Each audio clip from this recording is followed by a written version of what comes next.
집에 조용히 있는데도 마음이 바쁜 날이 있죠. 사람을 한번 만나고 오면 더 심해집니다. 말투의 미세한 떨림, 표정의 0.3초 변화, 눈이 잠깐 흔들린 방향, 손짓의 어색함까지 전부 들어옵니다. 그리고 집에 돌아오면 머릿속에서 자동 재생이 시작됩니다. 그때 이런 생각이 따라오죠. 내가 너무 예민한가? 내가 사회성이 부족한가? 내가 이상한가? 먼저 말할게요. 당신은 문제 없습니다. 예민함은 결함이 아니라 고성능 센서에 가깝습니다. 다른 사람들은 그냥 지나치는 자극을, 당신은 고해상도로 받아들이는 쪽입니다. 그래서 피곤한 겁니다. 성격이 약해서가 아니라 처리량이 많아서 그렇습니다. 여기서 질문 하나만 해볼게요. 사람을 딱 봤을 때 쎄한 느낌이 들면 그걸 무시하나요? 아니면 마음속에 조용히 저장해 두나요? 예민한 사람들은 종종 이렇게 스스로를 달래죠. 에이, 내가 예민해서 그렇지. 편견 갖지 말자. 그런데 시간이 지나면 이상하게도 그 촉이 맞는 경우가 많습니다. 왜냐하면 그 쎄함은 미신이 아니라 표정, 말투원, 행풀, 일치, 시선, 처리 분위기 같은 작은 단서들이 쌓여서 만들어낸 빅데이터 경고음이기 때문입니다. 뇌는 이미 여러 신호를 비교하고 결론을 낸 다음 감각 형태로 당신에게 알려줍니다. 문제는 예민함 자체가 아닙니다. 예민한 뇌가 힘들어지는 순간은 따로 있어요. 센서가 고성능인데 그 센서를 하루 종일 켜놓고 살아갈 때입니다. 회사에서도, 길에서도, 집에서도 계속 스캔이 돌아갑니다.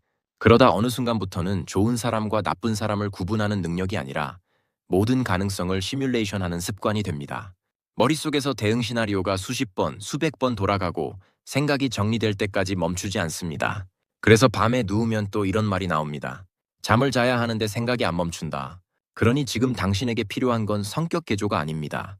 예민함을 없애려는 싸움이 아니라 예민함을 속 편하게 쓰는 방법입니다. 예민함은 잘만 다루면 큰 사기를 피하게 해주고 상대의 의도를 빨리 읽게 해주고 위험을 먼저 감지하게 해줍니다. 반대로 관리법이 없으면 번아웃과 불면과 인간관계 피로로 돌아옵니다. 가벼운 심리학에서는 뻔한 조언을 하지 않겠습니다. 마음 편히 먹어. 긍정적으로 생각해. 이런 말이 통했으면 이미 편했겠죠? 대신 아주 현실적인 방식만 드릴게요. 쎄함을 무시하지 않되 24시간 긴장 모드에 갇히지 않는 방법, 필요 없는 관계를 줄이되 완전히 고립되지 않는 방법, 집이라는 공간을 죄책감의 은신처가 아니라 에너지를 회복하는 작업실로 바꾸는 방법. 지금부터 다룰 내용은 어렵지 않습니다. 오히려 단순합니다. 예민한 사람에게 필요한 건 거창한 결심이 아니라 과부하가 올라오는 순간에 쓸 짧은 기술입니다. 단 3초만으로도 흐름을 바꿀 수 있습니다. 그 3초가 편도체의 경보를 잠깐 멈추게 하고 전전두엽이 다시 운전대를 잡게 하거든요. 그때부터 쎄한 감촉은 당신을 괴롭히는 것이 아니라 당신을 지키는 도구로 돌아옵니다. 가벼운 심리학 구독해두세요. 이런 내용은 한번 듣고 끝내면 다시 원래 패턴으로 돌아갑니다. 반복해서 들을수록 뇌는 새 루틴을 학습합니다. 다음 이야기에서는 예민한 사람이 가장 자주 겪는 순간, 쎄함을 감지하고도 스스로를 설득해버리는 장면을 끊는 법부터 시작하겠습니다. 그리고 과부하가 올라올 때 3초 안에 브레이크를 거는 기술로 들어갈게요. 사람을 딱 봤는데 이유는 설명 못하겠는데 쎄한 느낌이 스친 적 있죠. 말은 친절한데 마음이 불편하고 웃고 있는데 눈이 차갑고 질문이 많은데 관심이 아니라 탐색처럼 느껴지는 그 순간. 그런데 이상하게도 예민한 사람들은 그 신호를 제일 먼저 잡고 제일 먼저 지워버립니다. 내가 예민해서 그렇지. 편견 갖지 말자. 괜히 까다롭게 굴지 말자. 그렇게 스스로를 설득해요. 그리고 시간이 지나면 이런 문장이 돌아옵니다. 그때 왜 무시했지? 지금부터 뻔한 말은 하지 않겠습니다. 신경 쓰지 마. 마음 단단히 먹어. 이런 말이 통했으면 이미 편했겠죠? 예민한 사람의 피로는 의지의 문제가 아니라 반응 속도의 문제입니다. 쎄함이 들어오는 순간 편도체가 먼저 경보를 울리고 몸이 먼저 반응합니다. 그때 대부분은 두 갈래로 갑니다. 하나 경보를 꺼버리기. 또 하나 경보에 붙잡혀서 끝없는 분석 지옥으로 들어가기. 둘 다 지칩니다. 그래서 필요한 건 세 번째 길입니다. 경보를 끄지도 말고 물리지도 말고 다루는 길. 핵심은 이것입니다. 쎄함은 정답이 아니라 경보입니다. 경보는 결론이 아니라 확인 신호입니다. 확인은 따지거나 캐묻는 게 아닙니다. 거리 조절입니다. 예민한 사람에게 거리 조절은 무례가 아니라 생존 기술입니다. 여기서 질문 하나만 해볼게요. 쎄한 사람이 떠오른다면 그 사람을 만나고 난 뒤 내 에너지는 어땠나요? 채워졌나요? 빠졌나요? 빠졌다면 그건 내 센서가 보내는 현실적인 보고서일 가능성이 큽니다. 그 사람이 나쁘냐 좋으냐를 먼저 판단하려 하지 마세요. 먼저 볼 건 나에게 안전한가입니다. 그리고 과부하가 올라오는 순간을 끊는 기술이 필요합니다. 이름을 붙이면 3초 브레이크입니다. 첫째, 멈춥니다. 마음속으로 한 문장만 넣으세요. 지금은 판단하지 않는다. 둘째, 얼굴 근육을 풀어줍니다. 눈을 살짝 풀고 이마 힘을 빼고 입은 아주 조금 벌립니다. 셋째, 움직임을 한 박자 늦춥니다. 대답을 서두르지 말고 짧게 끝내세요. 그럴 수도 있겠네요. 나중에 이야기하죠. 예민한 사람에게 긴 설명은 연료입니다. 짧게, 느리게가 정답입니다. 마지막으로 예민한 사람들이 자주 빠지는 함정이 하나 있어요. 쎄함을 느끼면 무조건 끊어야 한다처럼 흑백으로 가는 겁니다. 그러면 또 과부하가 옵니다. 판단 대신 프로토콜로 바꾸세요. 연락 빈도를 줄이고 약속을 짧게 잡고 중요한 정보 공유는 늦추고 내 에너지가 어떻게 변하는지 관찰합니다. 쎄함은 무시할 필요도 없고 붙잡힐 필요도 없습니다. 경보는 켜두되 브레이크를 먼저 잡는 겁니다. 예민한 사람에게 가장 잔인한 상황이 뭔지 아세요? 밖에서가 아니라 집에서 무너지는 겁니다. 밖에서는 그래도 버팁니다. 표정 관리하고 말투 조절하고 눈치 보면서 적당히 맞춰요. 그런데 집 문을 닫는 순간 원래라면 긴장이 풀려야 하잖아요. 그런데도 풀리지 않습니다. 누군가와 함께 사는 집이라면 더 그렇죠. 가족이든 배우자든 룸메이트든 잘 안 맞는 사람이 같은 공간에 있으면 예민한 뇌는 계속 경계를 유지합니다. 그때 이런 말이 마음속에서 튀어나옵니다. 집에서마저 편하지 않으면 나는 어디서 쉬지? 이게 단순히 예민해서가 아닙니다. 뇌는 집을 회복구역으로 인식해야 에너지를 돌려받습니다. 그런데 집안에서 말투가 날카롭거나 무표정이 오래 지속되거나 작은 한숨이 반복되거나 눈을 피하는 순간이 쌓이면 뇌는 집을 안전으로 저장하지 못합니다. 편도체는 계속 경보를 켭니다. 여긴 아직 안전하지 않아. 그래서 몸은 소파에 누워 있는데 마음은 여전히 서 있는 상태가 됩니다. 그게 밤에 생각이 멈추지 않는 첫 번째 이유입니다. 뇌가 잠들기 전에 해야 할 일이 하나 남아 있어요. 경계 해제입니다. 그런데 그 해제가 안 되니까 뇌는 계속 시뮬레이션을 돌립니다. 혹시 내일 또 갈등이 생기면? 방금 그 말투의 의미가 뭐였지? 내가 뭘 잘못했나? 이렇게요. 예민한 사람은 종종 가족인데, 사랑하는 사람인데 왜 이렇게 힘들지라고 자책합니다. 하지만 이건 사랑의 문제가 아닙니다. 신경계의 문제예요. 예민한 뇌는 관계의 친밀함보다 환경의 예측 가능성에 더 크게 반응합니다. 쉽게 말하면 좋은 사람이어도 예측이 안 되면 힘듭니다.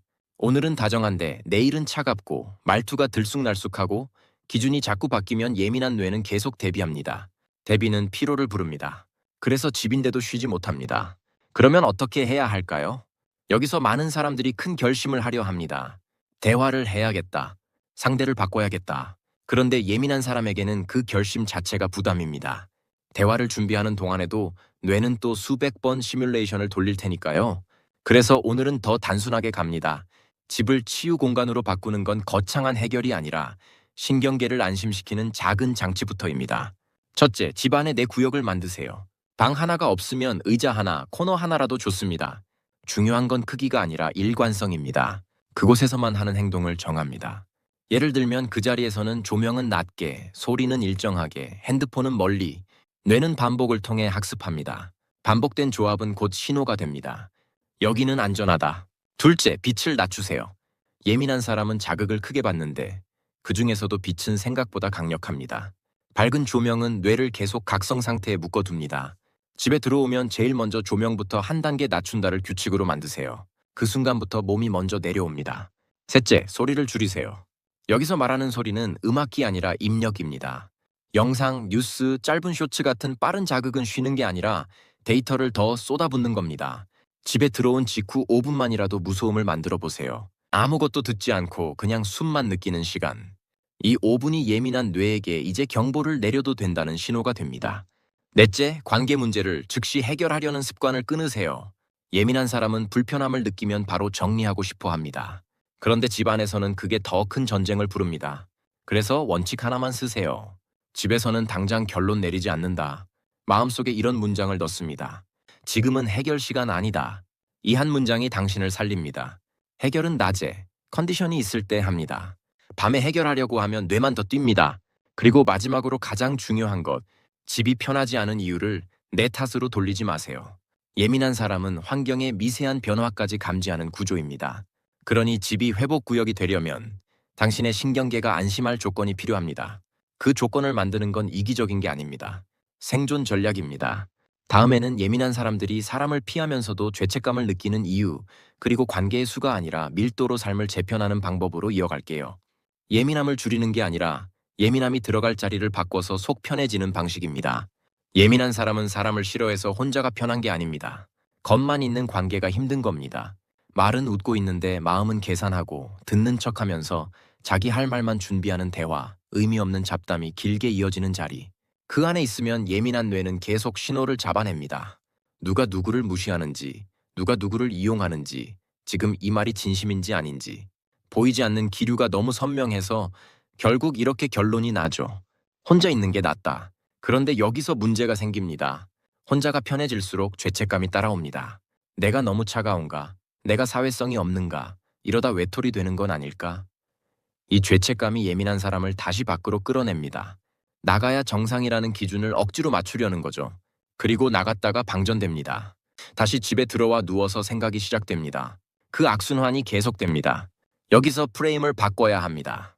예민한 사람에게 중요한 건 사람을 많이 만나는 삶이 아닙니다. 에너지가 새지 않는 삶입니다. 관계는 숫자가 아니라 밀도로 재편해야 합니다. 이 말이 차갑게 들릴 수 있지만 예민한 뇌에게는 건강의 조건입니다. 질문 하나만 해볼게요. 어떤 사람을 만나고 집에 돌아왔을 때 에너지가 빠졌나요? 아니면 오히려 차올랐나요? 예민한 사람은 이 차이를 아주 정확히 압니다. 만나고 나서 가슴이 편해지고 머리가 조용해지는 사람이 있고, 만나고 나서 머리가 더 빨리 돌아가고 심장이 뛰는 사람이 있어요. 전자는 진짜 관계일 가능성이 크고, 후자는 이유가 무엇이든 당신에게 과부하를 주는 관계일 가능성이 큽니다. 여기서 중요한 원칙이 하나 있습니다. 사람을 정리하는 기준은 도덕이 아니라 신경계다. 그 사람이 착하냐 나쁘냐를 먼저 따지지 마세요.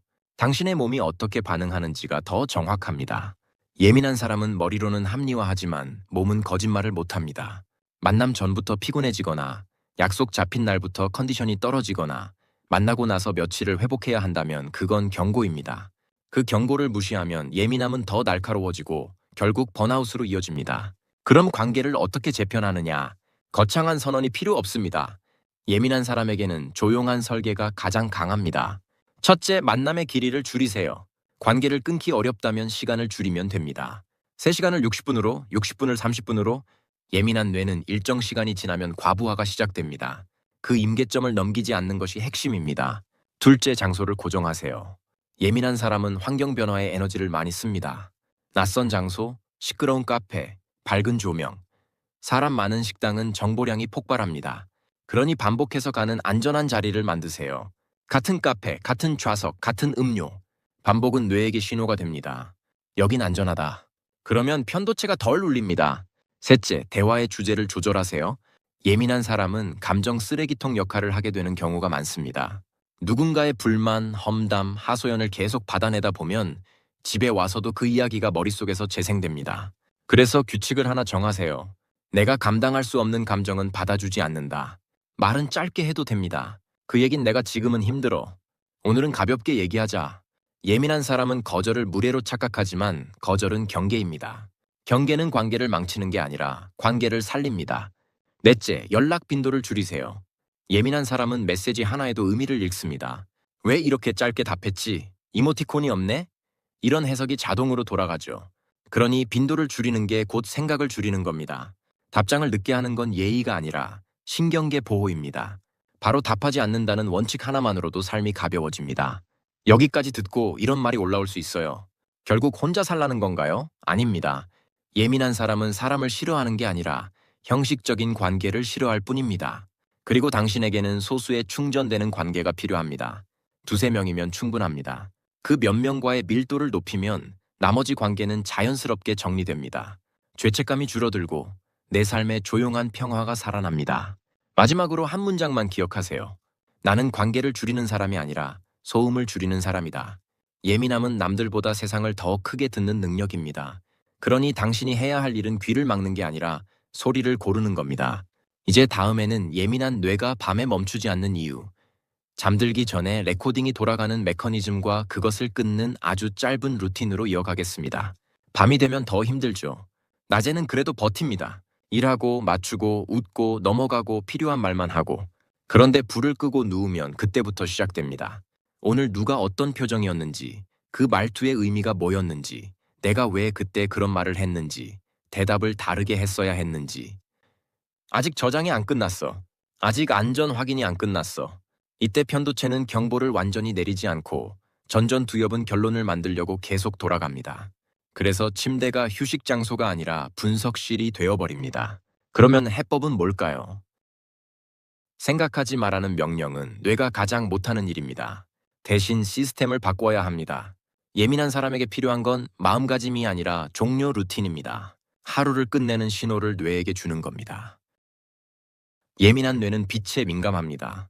밝은 빛은 뇌를 계속 각성 상태에 묶어둡니다. 침대에 누웠다면 조명을 더 낮추거나 화면 밝기를 최저로 두세요. 이게 첫 번째 종료 신호입니다. 둘째, 정리 시간을 3분만 따로 떼세요. 침대에서 정리하려고 하면 잠이 도망갑니다. 그래서 침대에 눕기 전에 3분만 앉아서 머릿속에 떠오르는 것들을 한번 흘려보냅니다. 마음속으로 이렇게 말하세요. 지금 떠오르는 건 내일로 넘긴다. 이 문장은 결론이 아니라 미루기입니다. 예민한 뇌는 결론을 내고 싶어 하지만 잠을 위해선 결론을 미뤄야 합니다. 셋째, 몸으로 뇌를 끊어내세요. 예민한 사람은 머리로 머리를 이기려 합니다. 이건 거의 불가능합니다. 몸이 먼저 바뀌어야 뇌가 따라옵니다. 그래서 호흡을 씁니다. 들숨 4초, 멈춤 2초, 날숨 6초. 이걸 9번만 하세요. 길게 할 필요 없습니다. 날숨이 길어지면 부교감 신경이 올라오고 몸은 이제 안전이라고 인식하기 시작합니다. 예민한 뇌가 잠에 들어가는 길은 생각이 아니라 호흡으로 열립니다. 넷째, 마지막으로 딱 한 문장만 반복하세요. 너무 길면 안 됩니다. 짧아야 합니다. 오늘의 문장은 이것입니다. 나는 문제가 아니다. 이 문장은 위로가 아니라 신호입니다. 예민한 뇌는 하루 종일 문제 탐지를 했습니다. 그 모두를 끄는 선언이 필요합니다. 나는 문제가 아니다.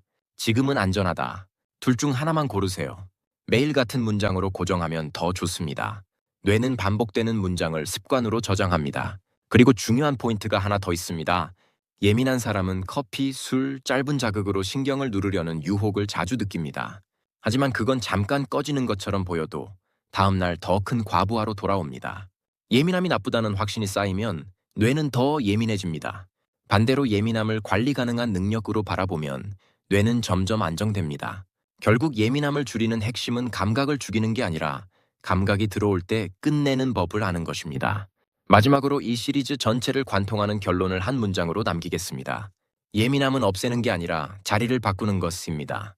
쎄함은 경보로 쓰고 3초 브레이크로 반응을 늦추고 집을 회복구역으로 만들고 관계는 밀도로 재편하고 밤에는 종료 루틴으로 뇌를 내려놓는 것. 이 5가지가 연결되면 예민함은 고통이 아니라 방향 감각이 됩니다. 가벼운 심리학 구독해 두세요. 당신이 예민한 방식 그대로 살아도 괜찮아지는 방법을 앞으로도 계속 가장 쉬운 말로, 가장 현실적인 기술로 전해드릴게요.